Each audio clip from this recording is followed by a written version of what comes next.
So I'm with Marie, the younger woman.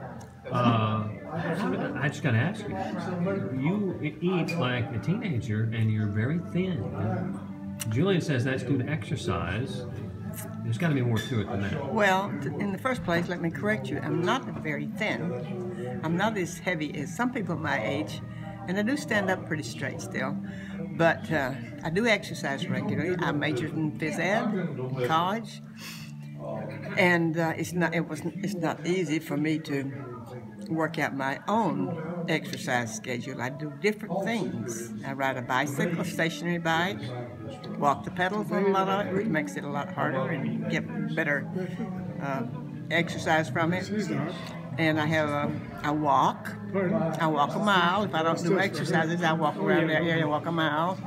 And then I have my own plan that I do inside the house, which involves a little Tai Chi and just regular exercises. Well, that helps me because I've been talking about you guys to my wife, and I told her that you guys are going to be teaching a longevity and Cullman class. And my question is, when does that start, and what's it going to cost for us to sign up? Well, I'm a little too old for that, but so no teaching. That's no teaching. Okay.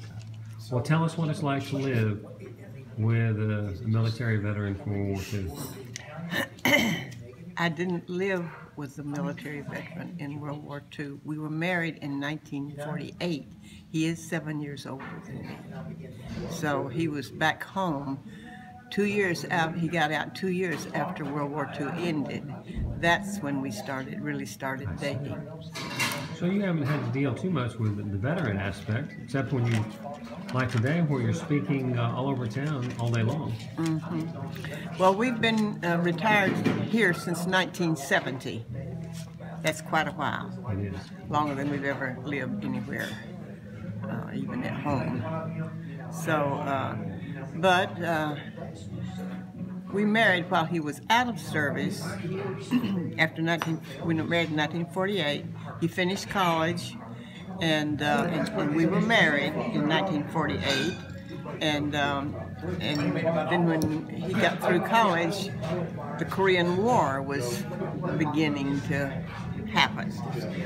And he was in the Air National Guard at that time. And so his unit was called back into service. And so that began my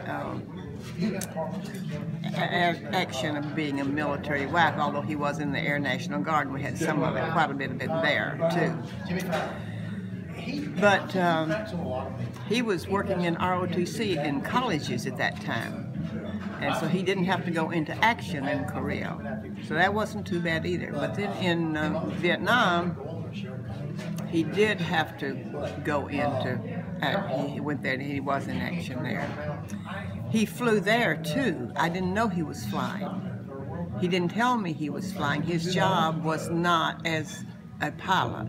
That was not his kind of job there. But they needed a pilot to transport people and to bring in items and take out items and that sort of thing. And so he was the pilot that was available, and so he did all that sort of thing that I didn't know he was doing. When did you learn that he had been doing that? When he got back home. I'm sure you were happy about that. Well, I was happy I didn't have to know it, but he knew he didn't want me to know it. Gotcha. And so because the minute they got off the base, they were under ground fire. And this was an old plane, a C-47, a Looney Bird it was called, and it's the longest flying airplane in the military. An old plane, but it was there at the beginning of the war and the end of the war, and it's still being used. So. And then that was the last of the military experience for you after Vietnam, right? Well, no. Or did he fight in other conflicts? He didn't fight in other conflicts. But he went from there, let's see, went to Hawaii. And so we'd been in England. And he flew there, too, the same kind of plane for the same kind of reason.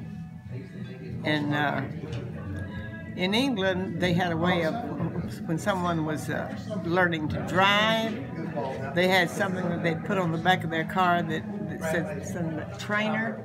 L. Yeah, an L. Learner. Learner. It stood for learner. And one day when he had taken some people somewhere in the British Isles, he got off the plane and he noticed that somebody had tacked on the back of his plane an L. I didn't like that at all. No, he didn't like that. But he did that there too. He flew people places, you know, but he wasn't in combat. But England was a great place to go at that time. That was in 1958 to 1962. We were there. We extended a year. Wonderful place at that time. It was great. The dollar was strong. The pound was weak in comparison. And people were interested in American-made items, and we were interested in old English items. And I got a lot of things over there, which later burned in a house. And we had a house fire in 2002 and killed them all. Oh, no. But anyway, we enjoyed it there. I appreciate you talking to me. It's been invaluable information. Thank you, guys.